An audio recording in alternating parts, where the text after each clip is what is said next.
All right, I think we're going to go ahead and get started. So first of all, thank you for coming to the session. Gain visibility and control with Office 365 Advanced Security Management. My name's AJ Smith. I'm a senior product marketing manager focused on advanced security management. With me is Yair Cohen. He's a senior program manager on advanced security management. And today we're going to give you a pretty solid overview of what we call ASM for short. As you probably know Microsoft, we do lots of acronyms. So if you hear us say ASM, we mean Advanced Security Management. So it's a long name, so we just acronym it. But before we get into features and functionality and all that great stuff, I do want to do a little bit of level setting here. And when we talk to many organizations like yourself, obviously one of the things that we see is change is very constant across the industry. Over the past 5-7 years, we've seen a lot of things change. And really, there's 3 core areas that really affect a lot of what we do from an Office perspective and how we even think about advanced security management. One of those areas is people's work expectations. The days of people just being at their desk all day and not being mobile and just working 9 to 5 and just using one PC are completely dead. Like almost every organization we talk to does not deal with that anymore. People want to work whenever, wherever they want, have access to the data, and will do anything they need to get it. And even that means violating your corporate policies to get access to data, right? They'll move it to wherever they want it to be so they can actually get the job done. On top of that, we see the threat landscape evolving. The days of, hey, people doing basements, trying to hack into systems just for notoriety, they still happen, but it's pretty few and far between. Most of you are probably experiencing situations where that people that are trying to get into your organization are effectively doing it for profit or for ideological reasons, their nation states or something like that. And then last but not least is industry regulations and standards. These change all the time. And especially we see in many organizations who have been using on-prem products, you've got a really good handle on how to actually deal with the regulations and standards that you have to abide by in your industry. As you move to the cloud, one of the biggest questions we get is, wait, how do I meet those regulations and standards when I move to Office 365? How do I deal with that? How are you going to make sure that I'm compliant? So how do we help you do that? So those are kind of the 3 big areas that we see, because effectively change is constant. It's the only constant that we see, is that everything's going to change on you at some point in time. Now, these trends that we're seeing really create a bunch of security challenges. And you've probably seen some of these stats in other sessions throughout the week so far, so I won't go into each one of them. But one of the things I would say is that we see across many organizations is that security is a top challenge when it comes to SaaS adoption. 73% of enterprises indicate this, right? So having a conversation around security is one of the core things that we do from an Office perspective to help people understand what we do in that space. We also see that 87% of senior managers admit to regularly uploading work files to a personal email or cloud account. This gets back to, I want to be mobile, I want to get my job done, and I don't care what the IT policy is, I'm going to do what I need to do so I can get my job done. The problem is that these are your senior executives. They're trained to actually protect information. They know they should be doing this, but they're doing it because they need to be productive. We also, of course, see that users are using SaaS applications to use or to actually make themselves more productive. And of course, many of them are not approved. So over 80% of employees admit to this. And you know that some of these apps are going to be plugging into Office 365. And the last one I'll touch on is, of course, the network intrusions piece. Over 75% of network intrusions are due to compromised user credentials, right? So having strong passwords and everything else and being able to see anomalies that are going on inside your environment, that will help you kind of determine what's going on if this is a compromised account is becoming more and more important. So how does advanced security management play into all this? How does it help you? Well, advanced security management gives you enhanced visibility and control into Office 365. And it really focuses on 3 core areas. First is threat detection. We want to help you identify a high risk, abnormal usage, security incidents, and threats that are inside your tenant. So we do this through anomaly detection policies. So we can find what is abnormal in your tenant and surface that up through all the audit logs and everything else that you would actually get. We just make it a little bit easier for you to see, hey, this is abnormal for this user or for your tenant. And then you can make a decision on, is this really a problem or is this just abnormal usage? We also focus on giving you enhanced control by helping you shape your Office 365 environment with granular security controls and policies.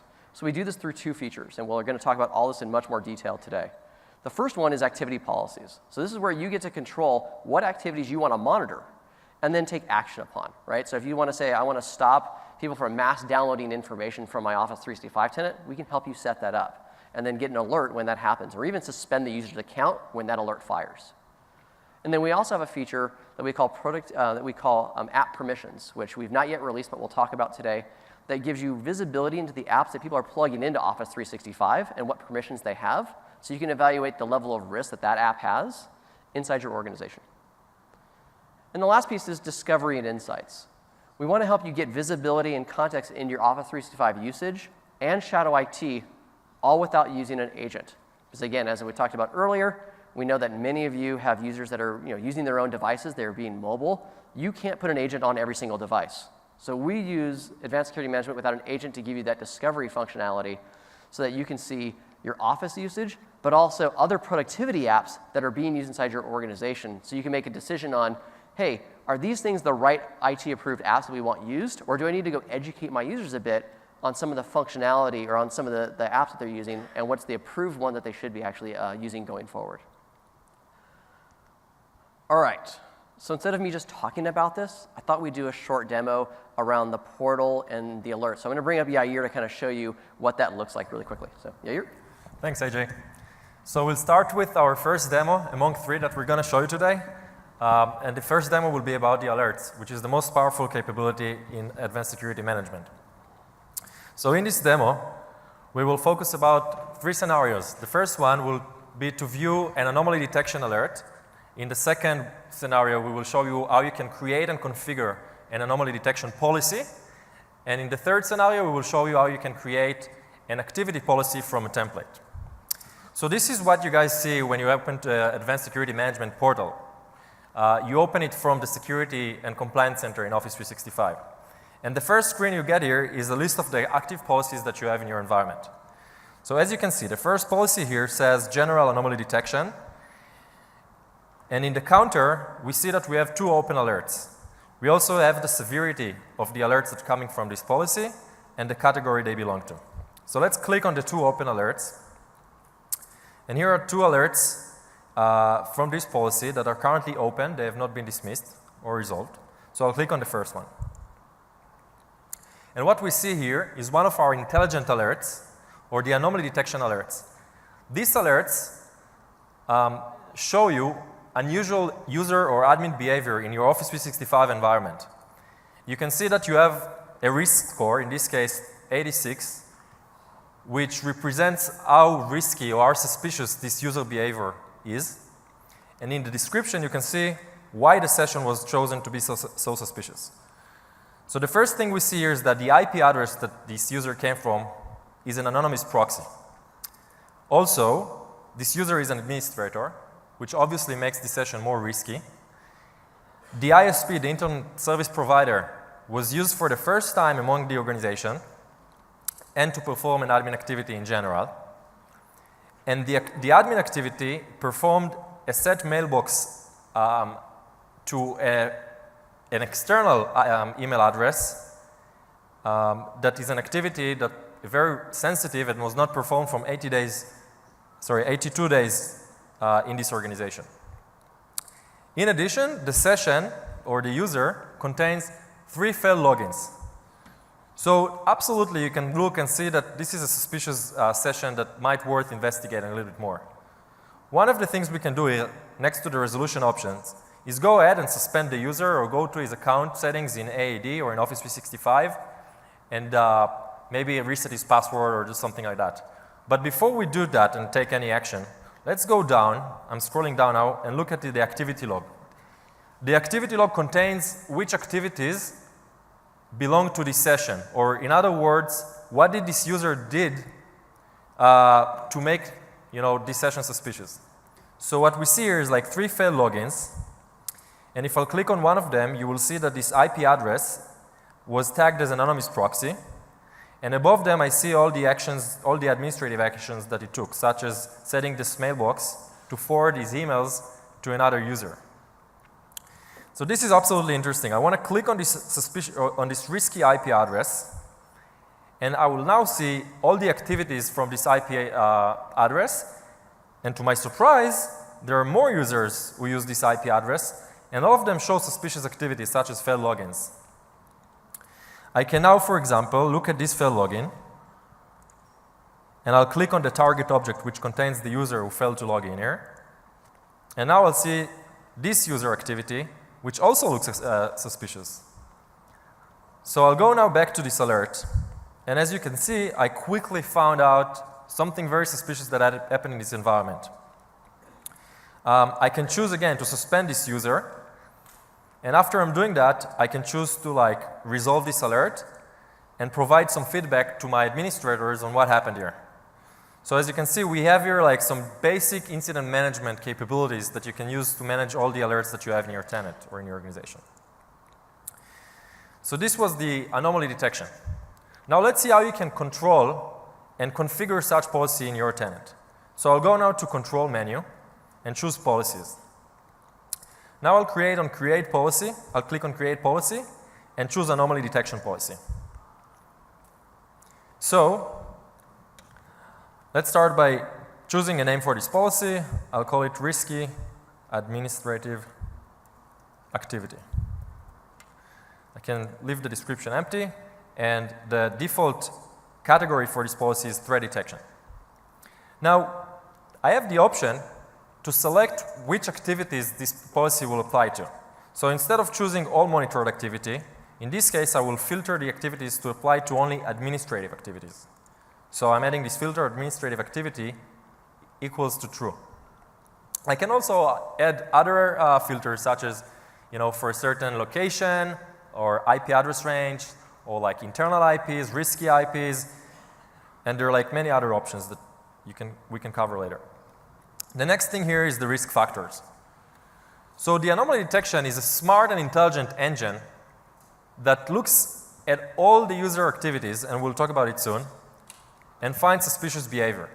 So suspicious behavior can be defined by multiple risk factors that you can turn on and off. By default, they're all turn on, sorry. You can also choose if a specific risk factor will apply to certain activities as well. So as you can see, we have few risk factors: login failures, admin activity, inactive accounts, location, impossible travel, which is when a person performs any activity from two distant locations in a short time, the device and user agent that they're coming from, and the activity rate. So for example, if a user starts to exfiltrate data and downloads a lot of documents or modifies document that he's usually not doing. So these were the risk factors. The next section is the alerts. By default, we have an alerting threshold for the anomaly detection, which is set to 65. I will now uncheck this checkbox to allow you to see how you can tweak this threshold. And the way it works is when the suspicious session risk score exceeds or passes this minimum, an alert will be produced. So we can for example, change it to the low to make more alerts show up, but with lower risk score, or make it very high that only very suspicious sessions will be generate alerts. The next thing is the notifications. So when an alert happens, it automatically goes to the alerts page. But you can also get email or text message. Let's choose the box of send alert as email, and I can put here any email I want. I can also check the send alert as text message and put here a phone number. For example,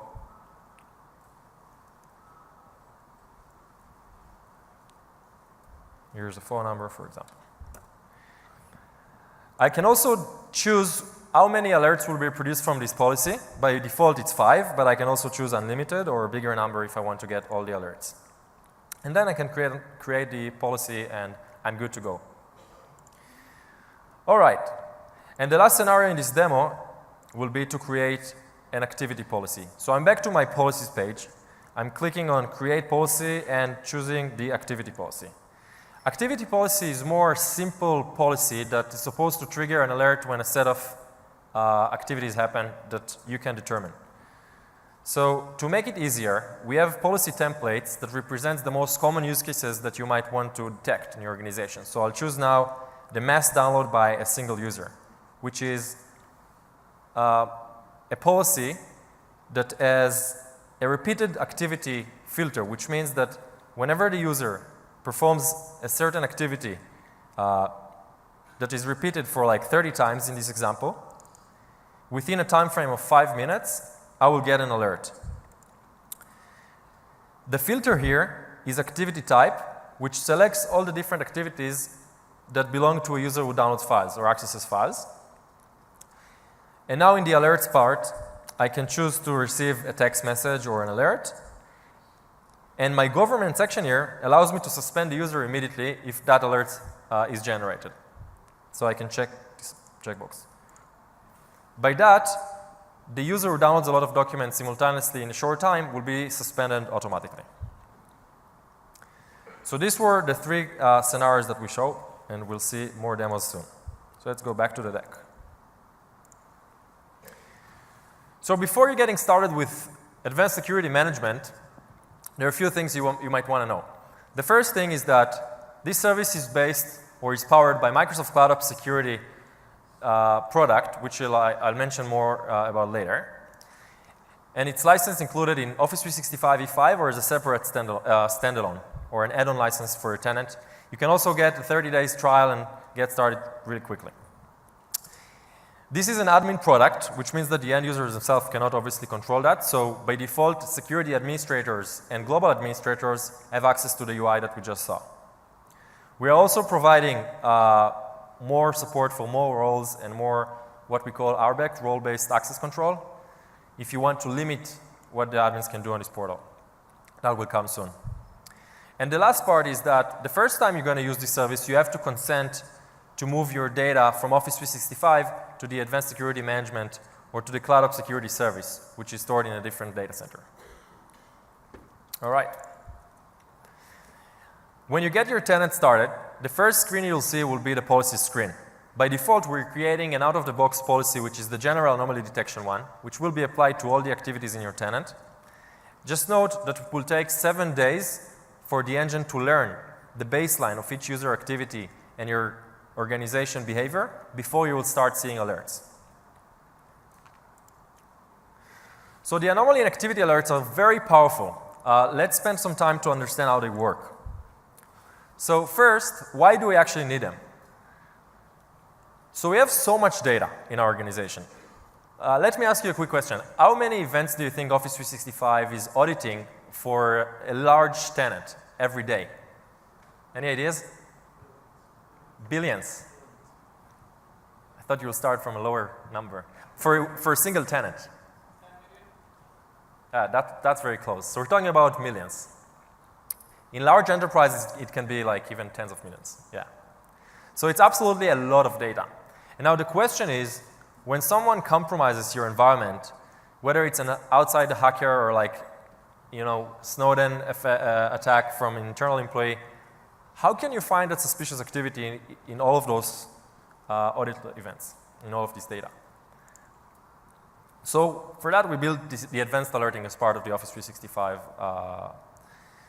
environment. And the way it works is we have a service that is called Cloud App Security. And this service is continuously pulling all the audited events from Office 365 through APIs. We have the management activity APIs. We have other APIs that provide us the users and the group for Azure AD. After we're getting those events, we are enriching them. We have the Microsoft Security Graph and the intelligence feeds that allow us to know from our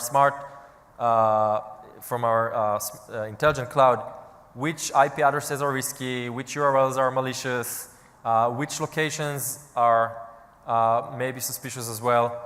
So we're enriching this data with that. And you guys also have the ability to customize this data. For example, you can classify IP address subnets as internal, as risky.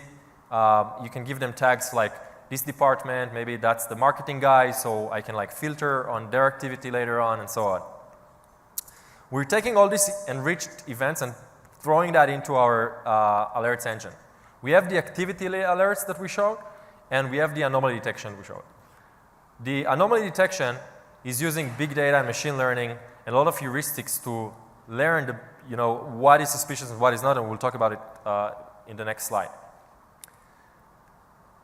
When an alert happens, we're sending these alerts into like your UI that we showed before, which allows you to perform basic incident management, such as like resolving, dismissing an alert, taking some actions such as like suspending the users, and we're going to add more and more capabilities such as like assigning incidents to someone from IT or from the security team, such as performing more governance actions such as resetting the user password or triggering MFA on his next activity and so forth. Also, you will have the ability soon to send those alerts to your SIEM, whether it's ArcSight or Splunk, wherever you manage your security alerts, you will be able to pull them automatically into that system as well. So let's talk a little bit more about the anomaly detection because it's a very complex tool and also very powerful. So what makes it so powerful? So the first thing that happens automatically when you enable advanced security management is that our system creates a baseline for each user and for your organization. A baseline is basically an interpretation of what is normal for each user activity. Now, this baseline consists of different vectors. One of them, for example, is the locations the user is coming from. Another one is the user agent, which includes the operation system, the application that is using. Maybe he's using Chrome usually. Maybe he's using IE, which is way better. We have other factors like, is it an admin or not? Is he coming from an anonymous proxy? Which internet service providers is coming from, and so forth. The times of his activities. So we're creating a baseline for each user, and after that we're monitoring each of these user sessions. So for each session, we're keeping a live score that represents how suspicious it is. When this live score exceeds the threshold that you define when you create this policy, we generate an alert. Then the alert is triggered, and we're also using your feedback when you dismiss or resolve or take actions on this alert to feedback our system again and make it smarter. It's important to remember that it takes time to the engine to learn what is suspicious and what is not, especially when you start a new trend. So we talked about the fact you have 7 days where you will not get alerts while the system is learning and creating the baseline. And then it will become even more and more intelligent as time goes on. Yeah, we'll take one quick question, but we'll leave some time at the end. So how does the engine behave when it's still learning, but perhaps you've already been compromised? Are there built-in security measures to recognize? Great question. So what happens if your organization was compromised during those 7 days? Yeah. So the question was, what happens if your organization was compromised during those 7 learning days? So, or before. Well, that's definitely unfortunate. That's the short answer. But you know, there are some alerts, and I don't want to maybe we can show that later. There are some alerts that will be triggered even during those 7 days. But in general, if we don't know what is suspicious, it will be able to detect it will be hard to detect such threats. So, good point. The activity policies will pick up stuff. So if you create an activity policy that says, I'm looking for X, you'll still get that within the first 7 days. This is the anomaly piece. We got to get that baseline for the first 7 days. Right. For example, you can see, and I forgot to show it in the demo, how activity alert looks like, but you can easily define policy that is deterministic, which is an activity alert, which says, for example, alert me when a mailbox is forwarded to an external email address. All right? So back to the anomaly detection policies. We saw that in the demo. You can, just to recap, you can tune the risk factors that contributes to the session risk score. You can also turn on and off those risk factors, and you can define filters to choose which activities will be monitored in this anomaly detection policy. When you create activity policies, we made it easier to get some ideas on the most common use cases by allowing you to choose a template and easily create a policy out of it. We have a lot of rich activity filters. For example, you can create an alert when an impersonated activity happens, or when an activity from a risky IP happens, or from a certain user group, or there are many options that we won't have time to cover, but you can very easily set up in your own tenant and try it out. The repeated activity allows you to get an alert not when just like a single activity happens, but when a user repeats an activity. Repeated activity can sometimes represents an attack, such as like when a user downloads a lot of documents and trying to exfiltrate it. And then you can take automatic governance actions or manual governance actions, such as the suspend user, and we will add more. And now the last part of the alerts was the notification. The notification allows you to get emails or text messages when an alert happens, as well as to configure your settings among your organization, so any alert will behave kind of the same way. The alert limits allow you to say maybe something is noisy and it happens a lot of time, and I will want to like go back and like tweak and configure the policy so it will make more sense. So that's why we created the alert limits, so it will not create too much noise. Then the last part was, the last part is the alert management, or in other words, the basic incident management capabilities that we allow you to do. So some of you, especially larger enterprises, will use your SIEM to manage those security alerts that you have from also other security products. But as part of advanced security management, we are providing basic incident management, which is something that was somewhat missing in Office 365 until today. And we are also onboarding other alerts that we haven't shown you because they're already exist in Office 365 as part of the incident management or the alerts page that you get here. For example, we will show you soon the DLP violations or the DLP alerts that you have in your Office 365 environment, or malware detections that were found in Exchange Advanced Threat Protection. So it's a very basic but powerful tool to manage those incidents in an environment that is familiar to you already. All right, so that was about the first big feature, which is the alerts. The next feature is Productivity App Discovery, which we are very excited to show you today, and it also becomes available to everybody this week. So what is the Productivity App Discovery? Many of you know what is Shadow IT. Shadow IT refers to applications usage that by your employees that are not authorized by your administrator. So, any of us can come and sign up with our organization email to any service that, supports single sign-on auth and starts using this application with our identity. And many times our IT doesn't know about it. Also, our Office 365 admins many times don't have a way to visualize the usage of Office 365 among other cloud services. So that's why we created Productivity App Discovery that visualizes the usage of your Office 365 environment comparing to other cloud services.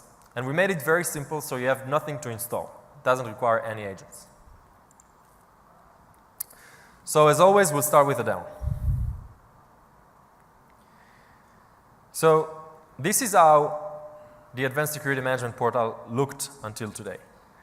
And now, within the Security and Compliance Center, where you can access this UI, you have a new option under Search and Investigation, which is called Productivity App Discovery. This option will take you, once you click on this button, to the UI that we saw before.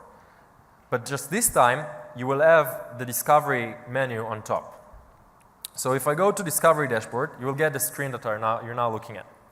This shows you how many apps we have discovered in your organization, how many users, how many different IP addresses, and how much traffic we saw that goes up or down to these users. We also show you a comparison for each of the Office 365 categories, including collaboration and webmail, online meetings, and social network. And as you can see, you can measure how much goes to Office 365 comparing to how much goes to other services. For example, cloud storage is very interesting. I see that there are like 820 megabytes that go to Office 365, but there's way more that goes to other apps. So I can easily see that my organization is not using Office 365 very much for storing files in the cloud. And then the discovered apps show me these apps. So for example, I want to take a look on the cloud storage. So I'll change the all categories to cloud storage, and I will see all the discovered apps in this category. So as you can see, OneDrive is definitely the most used, but there are a lot of other apps that are used, and together they accumulate more content than goes to OneDrive. So I can easily take a look on these apps by scrolling between all the different 50 apps that we discovered. Can also change this visualization to show me these graphs by, for example, users instead of traffic. So if I click on users, I'll see, for example, that 620 users used OneDrive, but 393 users used Box. The next part is the risk levels. So productivity app discovery is not only giving you visibility into these apps, but they also perform automatic risk assessment that is based on a score that I'll talk about later. So here you can see the traffic that goes to these apps by risk level. So this situation is pretty good. Most of the traffic is not in high risk applications. There is 1.5 gigabytes that goes to medium risk apps. And I can also change this to show the visualization by users, for example. So here I have 86 users who are using high risk applications. And then the last part on the down right, and the down bottom, on the right bottom, I can see the app's headquarters location. So as you can see, it's a very powerful technology to get a very quick look into your utilization of your Office 365 environment. Now, how do you produce this dashboard? And as I mentioned, you don't need to install anything. So if you go to Discover and Manage Report, you will see all the different reports that are available to you. If you want to create a new one, or if you don't have any, you can create a new report. By the end of after you create a report, you'll get the same dashboard that you just saw. So what do you need to do to create a new report? It's very easy. You start by giving the report a name. After that, you give the description, and then you need to choose your data source. So the dashboard that you saw is reproduced by taking network traffic logs from your firewalls or proxies and analyzing them, and I will elaborate it later on in the slides. And after that, you get the report. So you can choose, for example, your appliance, in this case, a Check Point firewall. Will give you some guidance on how those logs should look like. Very simple usually. So you can verify that the format is correct before you upload that. And the last part will be just to choose the log file and click on Create. Now this process might take some time, usually maybe a few minutes, but if this is like, a huge file, or maybe you're uploading 10 files of 1 gigabyte each, might take some time, so you will get an email notifications once the report is ready, or if it failed. And then you just click on Create. It's very simple and powerful. So as we mentioned before, the idea here is to give you a very quick look and to visualize to you the usage of your Office 365 environment. So we chose a few app categories that we thought that fit best Office 365, which are collaborations, cloud storage, webmail, social network, and online meetings. And we associated each of these Office 365 apps to these categories. And then we can show you how much data goes to your environment in each of these categories comparing to other cloud services. We allow you to upload up to 20 different files of log traffic, of network traffic in a single report, and we'll give you mail notifications once these reports are ready. At the end, the dashboard you can export it into CSV or Excel format, so you can perform further investigation on these users or alerts. Yeah? Sorry? Yes, there is. So the size limit is 1 gigabyte for a log file. But you can upload up to 20. So just to talk very quickly on how this works, what is the architecture behind this feature? So first of all, we rely on network traffic logs from your on-premise network. So whether it's coming from your firewalls or routers or web proxies, the admin will come and upload those logs through this console that we looked at manually. Once the logs are uploaded to CloudOps Security Service, which is what we saw that powers this Advanced Security Management portal, we are parsing these logs and we'll let you know if there was anything incorrect in the format. If the parsing was successful, the next thing is that we're taking those logs and by using our Cloud Applications DB, or our SaaS DB as we call it, to associate a risk score and other information with each one of these transactions, of these network transactions. And then we perform an aggregation to create this dashboard that you looked before. After that, you have the dashboard ready for you. We talked a little bit about the log formats that are coming from the firewalls, but here I just want to give you a quick look at the full list of the appliances that we support. And when you choose the data source in your portal, you might sometimes not find the data source that you want, but don't worry about that because you have the option to select other, which still allows you to upload the log, and we promise you that we'll add a support within a week or two. Yeah, I'll take just one quick question.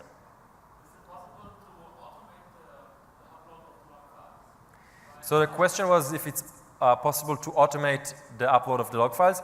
The answer is no, but we will talk later on about the discovery or the cloud discovery capabilities of another product which is called CloudOps Security that I mentioned that does allow you to do that.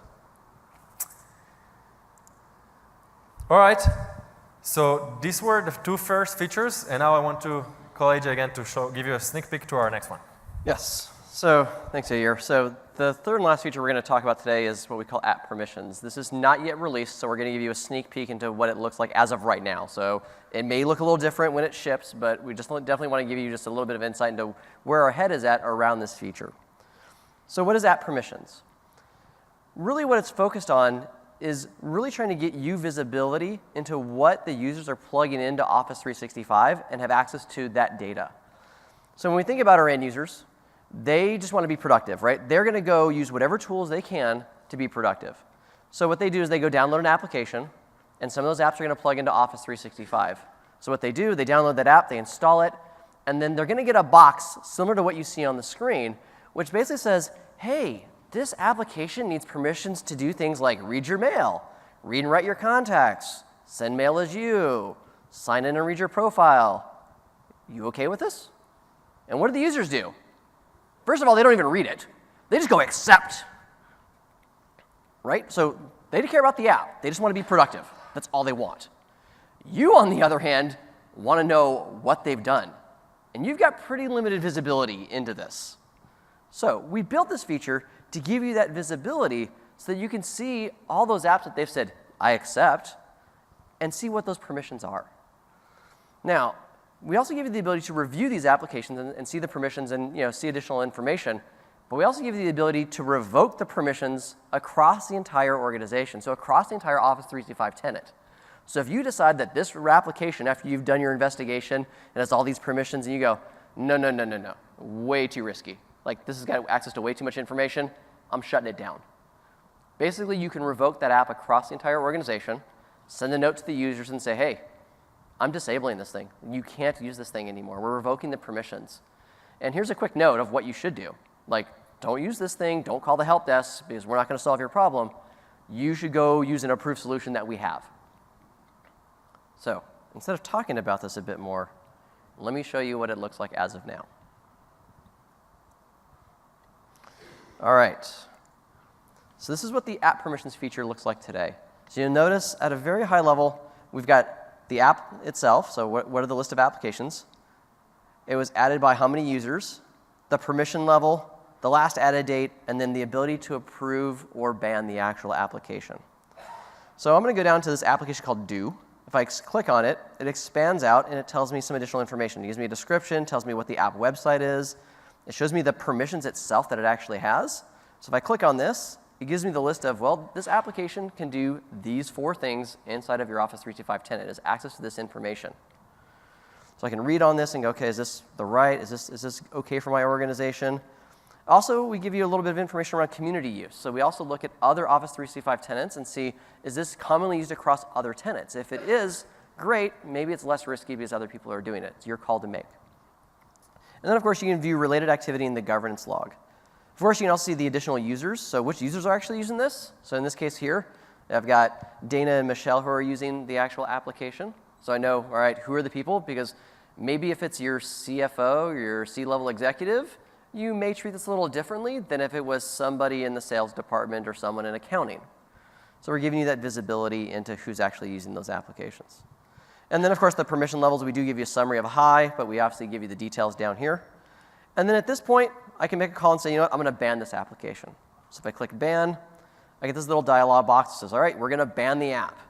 Do you want to notify users who've granted access to this thing? I'd highly recommend that you actually notify these users. Because if you have an app with a ton of permissions, you take them away, the app will probably start spitting out errors. So unless you want a bunch of help desk phone calls, you probably want to notify them that this has happened. So you, of course, give a notification email to reply to. Obviously, you may not want to give them yours. You may want to give them like a generic help desk email address or some other group, unless you want to funnel a bunch of email messages, especially if it's like, hey, there's 300 users using this thing. So pick the right alias that you want to use, and then you can enter a custom notification. So you can write your own message, tailor it as you think it's appropriate, and then send that off to the end users. And then at that point, what happens is that the application's permission is revoked at the API level. So effectively, what happens is that if they say, hey, I try to install the app again, it's not going to work. The permissions can't be granted. So the application just won't function as it's intended to function.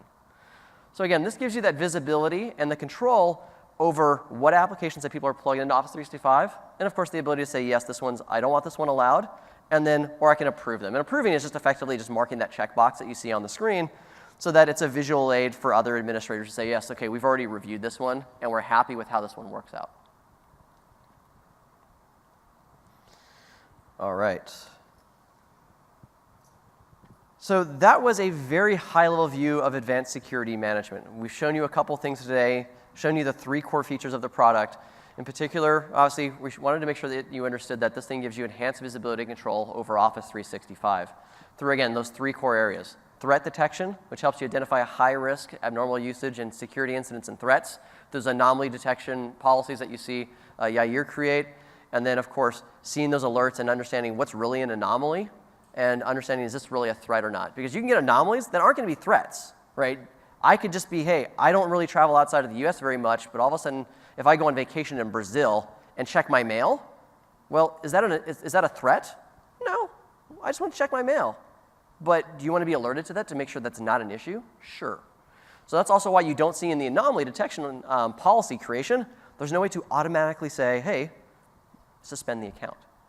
You want to be able to see those anomalies and make sure that they are the things that you care about.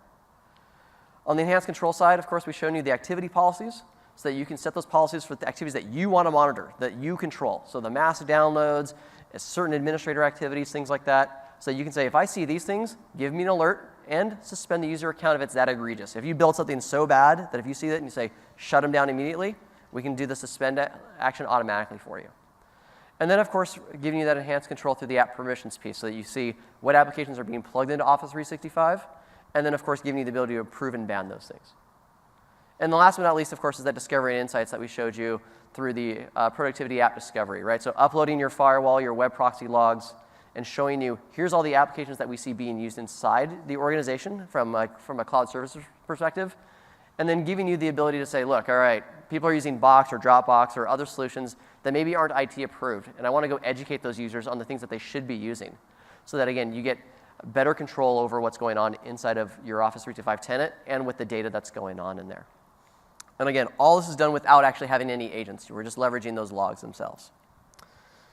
So what I want to do real quickly is I want to bring Yair back up to talk a little bit about cloud app security. Now, you heard talk about this a little bit. It's the thing that powers advanced security management.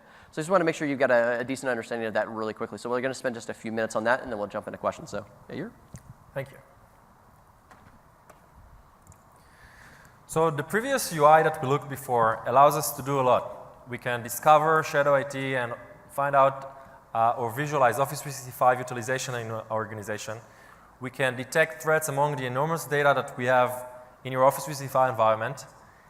And we can also get very cool incident or alert management tools to mitigate and control what's going on in our environment. Now, some of you may also care about protecting other cloud applications. That's why we are also introducing Microsoft Cloud App Security. Microsoft Cloud App Security provides enterprise-grade security to many more cloud applications. So the same threat detection capabilities or those intelligent alerts that you saw, the same alerts and very much similar to the UI that you saw, you can get and apply to more cloud applications and provide your IT a single pane of glass to visualize what's going on in your cloud environment. So the same visibility and controls, very much, like you're familiar with ASM, will be available to you, to other cloud applications. This product, Cloud App Security, is based on an acquisition that Microsoft did last year on an Israeli company called Adalom. And it's also available as a standalone or as part of the new Enterprise Mobility Plus Security E5 SKU that is available for next week. So what is Cloud App Security? We talked about cloud discovery for a little bit in the terms of productivity app discovery in ASM. And one of you asked if I can upload the logs automatically. So the answer is that with Cloud App Security you can also get more visibility, such as the exact risk score assessment for each application. You can also see other cloud app categories that do not associate themselves with Office 365. So you can basically get better visibility into your shadow IT environment. Office 365 has a great data loss prevention capabilities, right? But how do you protect your other cloud applications? So another thing that is provided in Cloud App Security is an extension of this Office 365 data loss prevention to other cloud applications. So you can create policies that looking at files that you have in other services like Box or Google Apps and finding sensitive information there and classify there, encrypt them if needed, and so forth. The threat protection is very much the same as the intelligent alerts or the anomaly detection alerts that you saw in ASM. Now you can get it also for any cloud applications. It works pretty cool. Imagine that one of your users downloads a document from SharePoint, but then 3 minutes later is downloading another document from Box, and apparently the same account appeared from 2 different locations on the other side of the world. So that's definitely something you would like to care about. And the last part is the in-session control, which is something we're going to introduce soon, which allows you to not just detect threats, but also prevent them before they happen. So for example, if a user downloads a sensitive document to an unmanaged device, you'll be able to see that and also block it if you want. So in the CASB world, which refers to Cloud Access Security Broker, which is really the category that Cloud App Security falls into, you usually have this flow of the workflow on the portal. So you start by discovering your shadow IT, which applications are risky and you want to block them, which applications you want to approve, but make sure you get good visibility on. And then you can move to the investigate part, which you can use to understand your environment better and start to shaping them using the control options or the policies that we saw as part of Advanced Security Management as well. And at the end, you get alerts, you monitor them, and you're protecting your environment. And it's basically a cycle that you can apply every week or month or so. So that was about Cloud App Security. We have, back to Advanced Security Management, a few related sessions that we really recommend you attend to. We have the monitor and investigate actions taken on your data with Office 365 auditing and insights. We have the get visibility, data control, and threat protection with Microsoft Cloud App Security, which is the product I just mentioned. It's tomorrow. And we have the session that tells you how to deploy and manage Microsoft Cloud App Security as well. All right. So I think with that, we will take questions. So if you have anything, come on up to a microphone so we get the question recorded. But if you don't have any questions, thank you very much. We really appreciate your time. But if you have any questions, come on up to the microphone, and we're happy to answer whatever we can. Thank you.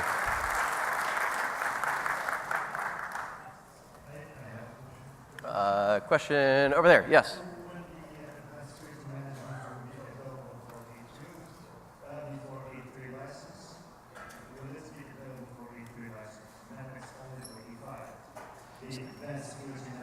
So make sure so I can hear the question correctly. It's you have an E3 license or a different license, not E5. How do you get access to advanced security management?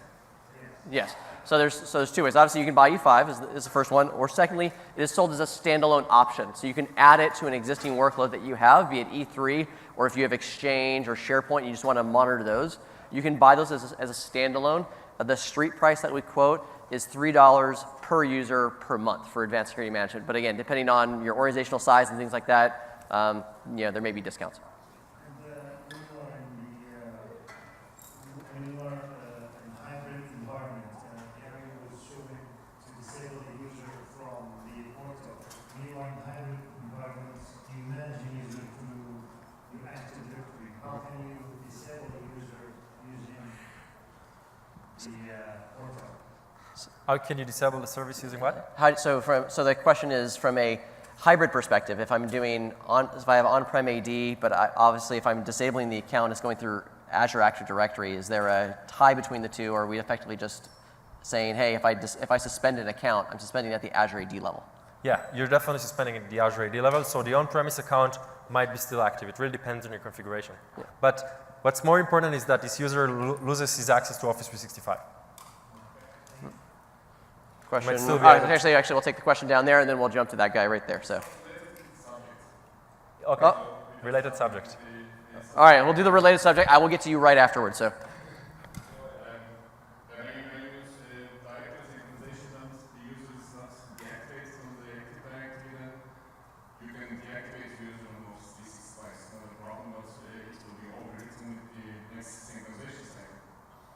So basically, you're asking if the user is suspended right away, right?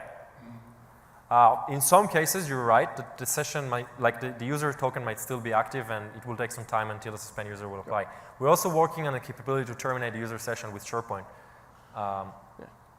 Since if your token is active, we can't go onto the end user's desktop right now and be like, let's take the token away and go. So when they check back in, that's when the token refreshes and says, okay, you no longer have access.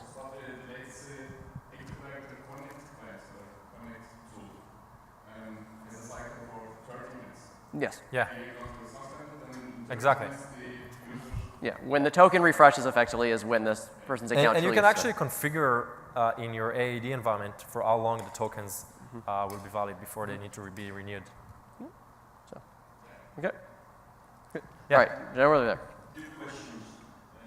One, why is it necessary to place data from that center to another one? So the thing is that, since Advanced Security Management is sold as part of Office, but the backend is powered by Cloud App Security, Cloud App Security runs inside of Azure. It's actually not hosted inside of Office 365. So that's why you have to provide consent when you first go in and say, I want to use Advanced Security Management. That's why it's not turned on by default. So there are different terms for using a service that's on Azure versus Office 365. So effectively, you are just storing your data inside of an Azure instance versus inside of Office 365. You don't see anything behind the scenes. You just see the dashboard that we just showed. But effectively, from a compliance perspective, we need to be very clear with you and say, by the way, the data that you're storing for Advanced Security Management is stored in Azure, not in Office 365. And the second one is application discovery. Is it only aware of network applications that generate network? So the question, so because we're relying on network traffic logs and not on agents that you need to deploy on your endpoints, we only see the network that is usually internal in your organization. And it's targeted, obviously, to cloud services, so it's not meant to pick up, locally installed applications, of course. Right. Okay. Thank you. Yeah, I had a question about the app permissions from the network. Sure. So it looks like you're blacklisting applications that are already in use. Is there going to be the possibility to blacklist permissions that you don't want people to use to prevent that app from interacting? That's a good question. So it's a good question. We thought about it a little bit, but as it turns out, third-party applications can behave you cannot predict, basically, how the third party will act if you start disabling specific permissions that the app is relying on. So it's more safe and predictable to just disable the app permissions, which also might disable the entire access to the application. But we might think about it in the future. It's a good point. Yeah, but yeah, but Then you say, I have policy from my tenant that you cannot install an app that asks for permissions to read your calendar. or read right to your calendar. But you think it's risky, but read would be okay. So I think what you're trying to get at is saying, I don't like permissions A, B, and C. If anything ever shows up, it would be great to say automatically no, that doesn't work.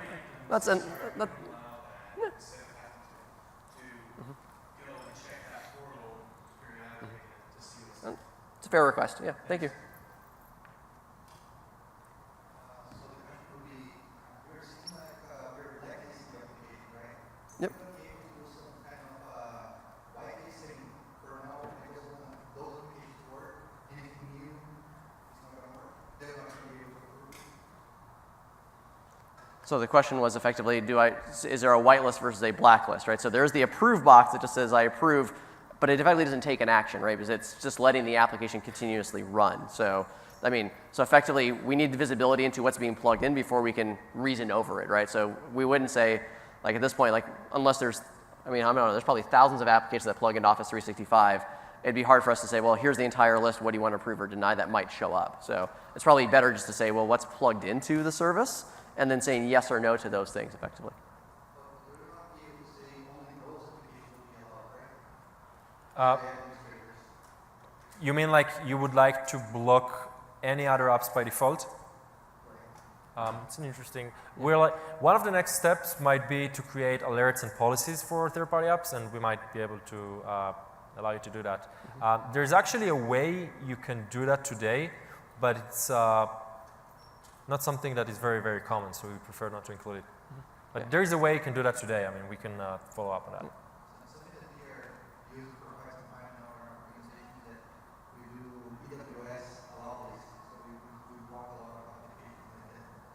We noticed that sometimes it's hard to get AWS streams from the products that we want to use. It's done sometimes. Okay, Interesting. Thanks. thank you. Next question.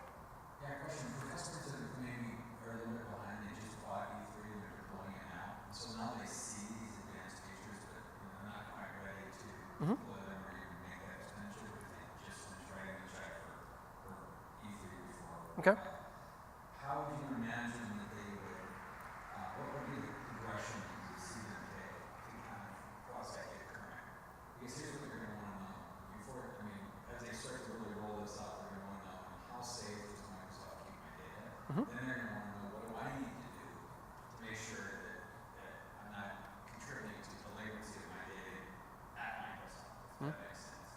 So obviously this gets into granular control, but in terms of starting from an E3 perspective, how would you see them, like what would they need to have on their side of the equation before they even get to this?